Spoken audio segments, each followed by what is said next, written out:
Good afternoon, everyone, and welcome to the 2025 Emergency Gun Violence Summit in the great city of Milwaukee, Wisconsin.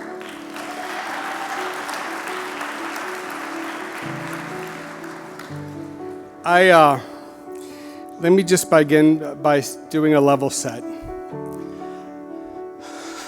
I have an extensive array of firearms at my home.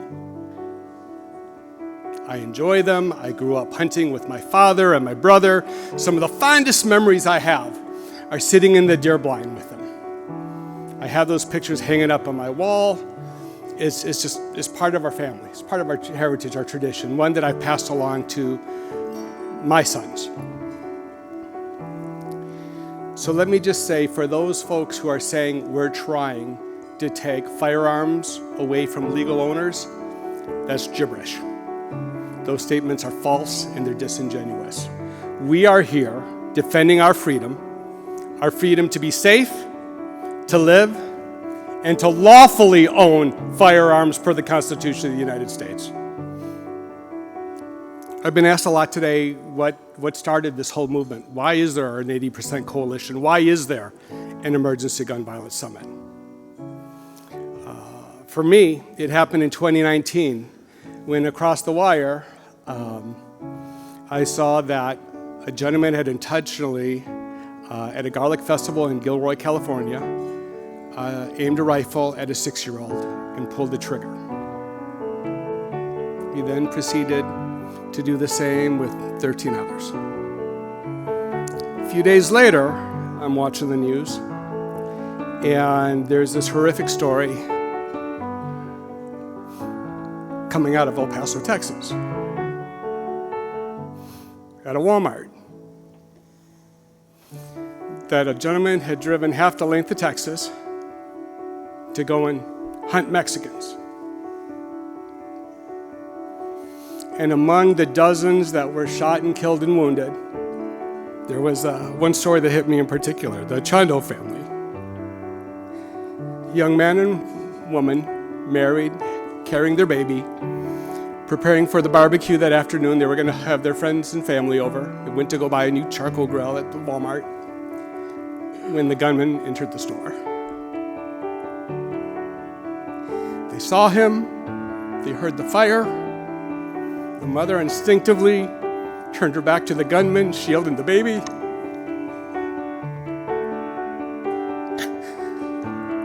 Her husband instinctively wrapping his arms around her, shielding both her and the baby.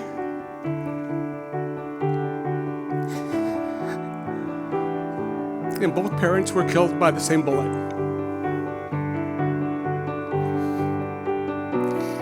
They died, they gave their lives that day, protecting the true symbol of their love, their child. Thankfully, the baby's safe.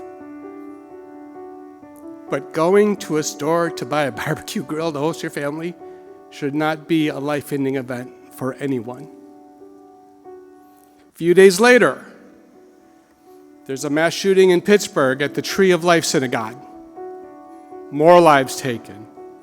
A couple days after that, Cleveland, huge mass shooting in the African American community. And that's when we came together, and you'll see it right now on the front of this podium. We said, enough. Enough.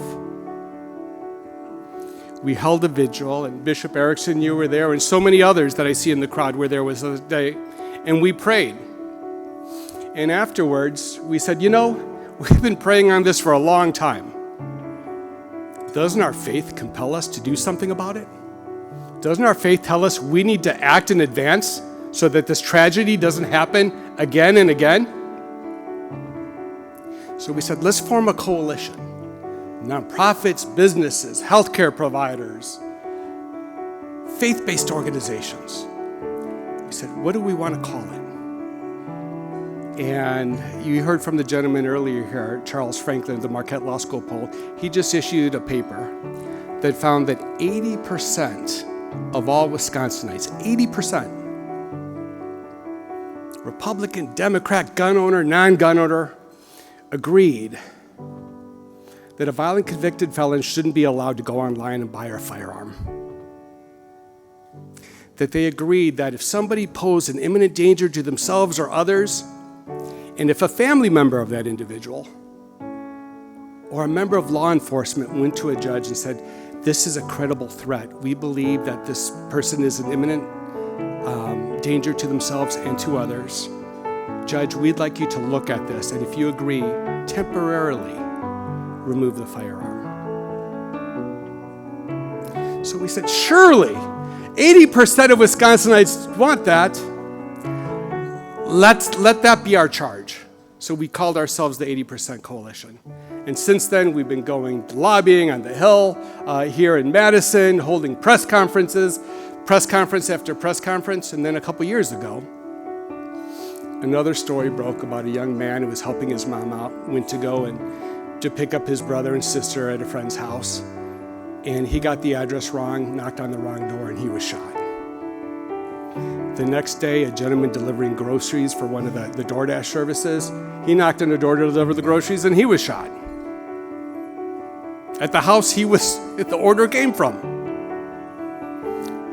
A few days later, some cheerleaders were walking out after buying some things at Home Depot. They approached the wrong car thinking it was theirs, and they were shot at.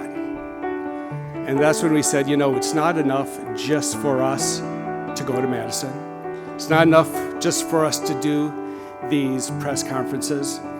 Let's bring the whole community together. Academics, policy experts, elected officials, but most importantly, the people doing the work in our neighborhoods.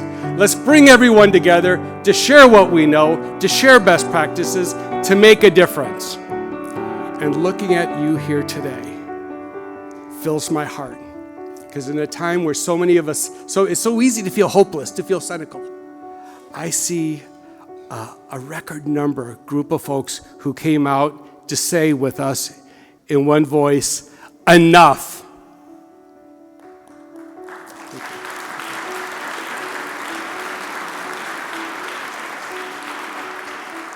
Without a question, lives will be saved for today. Whether you were in the panel that was discussing preventative measures for child suicide or veteran suicide or other types of adult suicide, or if you were in the panel with about domestic abuse and guns, you are now empowered with the information you need to help somebody escape that abusive relationship, to see that warning sign in that child, to help deconflict a situation that is quickly escalating for no good reason. So that's why, once again, I'm just so proud to stand before you here today with the support of all of you. And I must say, we weren't sure if we were going to be able to do this. The City of Milwaukee Office of Community Wellness and Safety and said, Darryl, if you can match it, we're going to invest in the summit. The Joyce Foundation came on and said, you know what, we'll match that. And they came on. And then we had Roots and Wings, and then we had the Lou Bars, and then CTI Events here, and Johns Hopkins Center for Gun Violence Solutions, and La Casa de Esperanza, Children's, Freighter, the Medical College, Giffords, Mom Demand Action, Renaisse, the Archdiocese of Milwaukee, Carthage College, Congregations of St. Agnes, the Greater Milwaukee Synod, the NAACP Milwaukee, Racine Interfaith Coalition, and UMOS and WAVE all came together to say enough. And now we are here in the most wonderful convention structure in the state of Wisconsin saying, we're going to come together, we're going to do the work, and we're going to get this done to save lives.